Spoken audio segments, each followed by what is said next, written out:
나폴레온 힐이 제안하는 단호한 거절의 미학. 우리는 살아가면서 가끔 이런 기분을 느낍니다. 나는 타인에게 최선을 다하는데 왜 사람들은 나를 소중히 여기기보다 당연하게 생각할까? 혹은 왜 나를 만만하게 보고 무리한 요구를 서슴지 않을까? 라는 의문입니다. 착한 사람이 손해보는 세상이라는 말에 고개를 끄덕이며 마음 한구석에 억울함을 쌓아두고 계시지는 않나요? 성공하게 거장 나폴레온 힐은 인생의 주도권을 잡기 위해 가장 먼저 갖춰야 할 태도로 자기 결정권과 단호함을 꼽았습니다. 그는 수많은 자수성가한 부자들을 연구하며 한 가지 공통점을 발견했습니다. 그들은 자신을 지키는 선이 명확했으며 그 선을 넘으려는 시도에 대해 가장 우아하면서도 단호하게 노라고 말할 줄 아는 사람들이었습니다. 오늘 이 영상은 단호한 거절의 미학의 주제를 바탕으로 어떻게 하면 죄책감 없이 나를 지키는 거절을 일상의 습관으로 만들 수 있는지, 그리고 그 단호함이 어떻게 타인의 존중을 이끌어내는지에 대한 인식 전환 교육을 진행해 보겠습니다. 단순히 남의 부탁을 들어주지 말라는 이기적인 조언이 아닙니다. 이것은 당신의 가치를 보존하고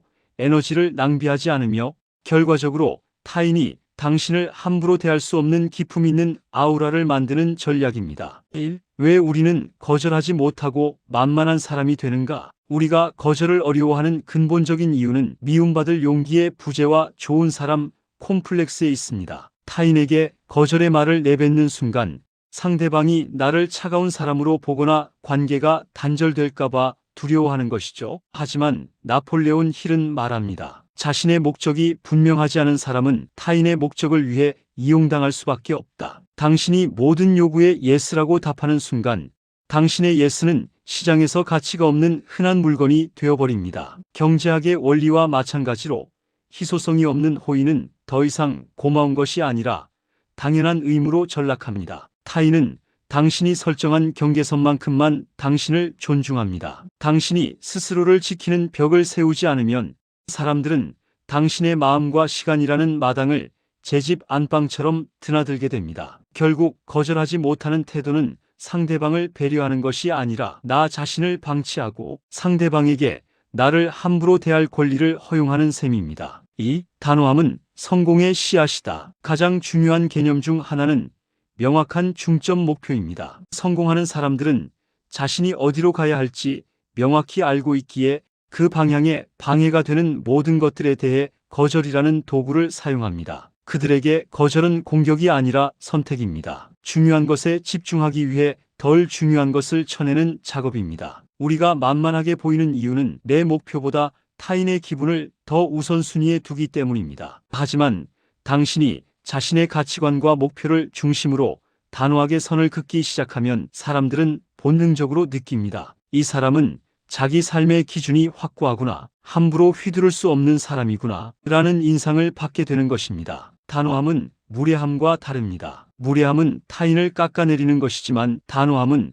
나를 지켜세우는 것입니다. 성공의 원칙들은 모두 자신에 대한 엄격한 통제력에서 시작됩니다. 그리고 그 통제력의 첫걸음이 바로 부당하거나 원치 않는 요구에 대한 명확한 거절입니다. 3. 자연스럽고 단호하게 나를 지키는 거절의 기술. 거절이 서툰 분들을 위해 일상에서 즉시 실천할 수 있는 기품 있는 거절 매뉴얼을 제시해 드립니다. 이 방법들은 당신의 이미지를 훼손하지 않으면서도 상대방이 당신의 영역을 침범하지 못하게 만듭니다. 첫째, 사과부터 하지 마십시오. 많은 사람이 거절할 때 미안한데 죄송하지만 으로 문장을 시작합니다. 하지만 정당한 이유로 거절할 때 사과를 남발하면 상대방은 무의식적으로 당신이 잘못을 저지르고 있다고 오해하거나 당신을 약자로 인식합니다. 사과 대신 상대방의 제안을 인정해주는 말로 시작하십시오. 제안해 주셔서 감사합니다만, 말씀은 감사하지만과 같은 표현이 훨씬 전문적이고 당당해 보입니다. 둘째,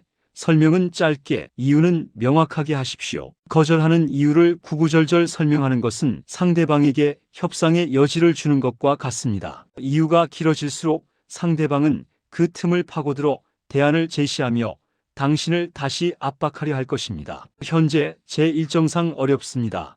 혹은 제가 정해둔 개인적인 원칙에 어긋나는 일이라 정중히 사양하겠습니다와 같이 간결하고 완결된 문장을 사용하십시오. 설명이 짧을수록 당신의 결정은 더 무겁고 단단하게 느껴집니다. 셋째, 시간의 완충지대를 활용하십시오. 즉각적인 대답이 어렵다면 잠시 확인해보고 다시 말씀드리겠습니다라고 말하며 시간을 버십시오. 그 짧은 시간 동안 당신은 감정적인 압박에서 벗어나 이성적으로 거절의 문장을 준비할 수 있습니다. 문자로 거절하는 것도 좋은 방법입니다. 텍스트는 감정이 섞이지 않아 훨씬 더 단호하고 깔끔하게 전달됩니다. 넷째, 대안 없는 거절도 정당함을 인식하십시오. 거절할 때 꼭 대안을 제시해야 한다는 압박감을 버리십시오. 이건 안 되지만 저건 도와줄게라는 식의 타협은 당신의 경계선을 흐릿하게 만듭니다. 안 되는 것은 안 되는 것입니다. 당신은 타인의 모든 문제를 해결해 줄 의무가 없으며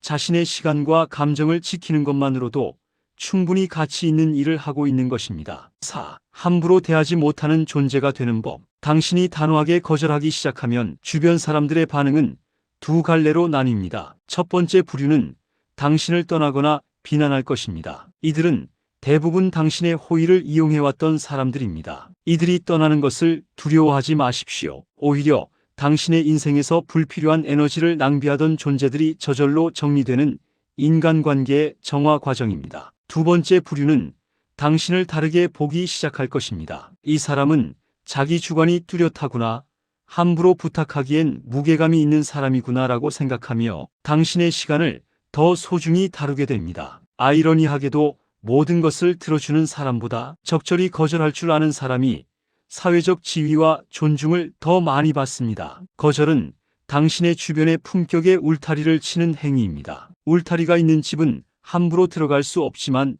울타리가 없는 집은 누구나 쓰레기를 버리고 지나갈 수 있습니다. 당신의 영혼에 단단한 울타리를 치십시오. 그것이 나폴레온 힐이 말하는 자기 지배의 핵심입니다. 5. 나 자신을 위한 최고의 투자. 시간은 가장 귀한 자산입니다. 거절을 통해 아낀 시간과 감정적 에너지는 고스란히 당신 자신을 위한 투자로 돌아옵니다. 남의 눈치를 보느라 낭비했던 에너지를 당신의 성장에 집중하십시오. 거절이 자연스러워질수록 당신은 자기 삶의 주인이라는 강력한 자존감을 느끼게 됩니다. 이 자존감은 다시 당신의 말투와 표정, 행동에 스며들어 만만해 보이지 않는 아우라를 완성합니다. 거절은 타인을 거부하는 행위가 아니라 나 자신을 수용하는 행위입니다. 내가 감당할 수 없는 것, 원치 않는 것을 명확히 선포함으로써 내면의 평화를 사수하는 것입니다. 이 평화가 유지될 때 당신은 비로소 타인에게도 진실한 호의를 베풀 수 있는 여유가 생깁니다. 억지로 끌려가며 하는 예스는 위선이지만